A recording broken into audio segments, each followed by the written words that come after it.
តាមទូតឲ្យរត់នៅចិត្តមកនាងលងរូបកាយទាំងកំខ្លោចតា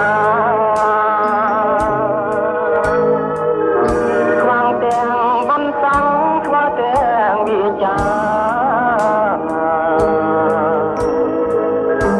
មិនអាចទៅការឲ្យដឹងចិត្តស្រី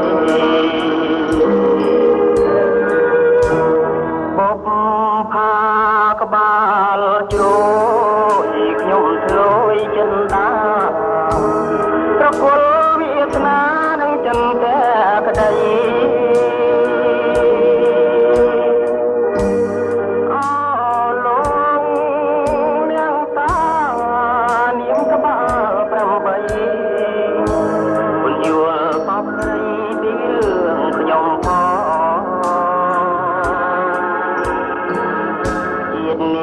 ប្រាថ្នាបែបផ្កាយក្បាលជ្រោយហើយមិនអោយរួយជ្រុងឃ្លាំងចោលត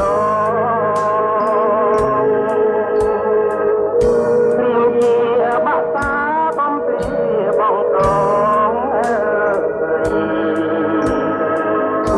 សូមផ្ញើខ្លួនផងក្នុងនាមអងតាត់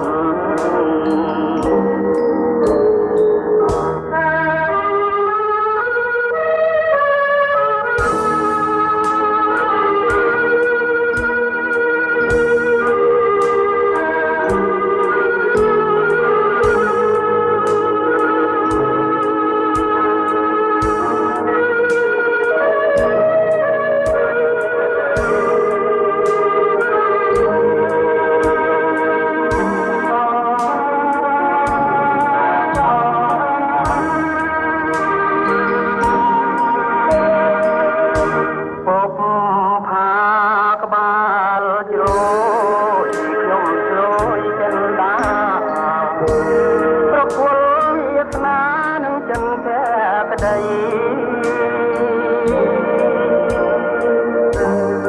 អលោកនាងតានាមក្បាល8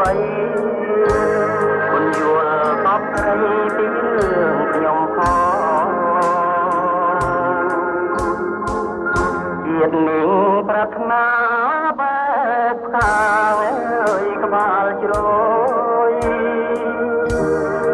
មិនអោយរួយជ្រុងឃ្លាំងចោលត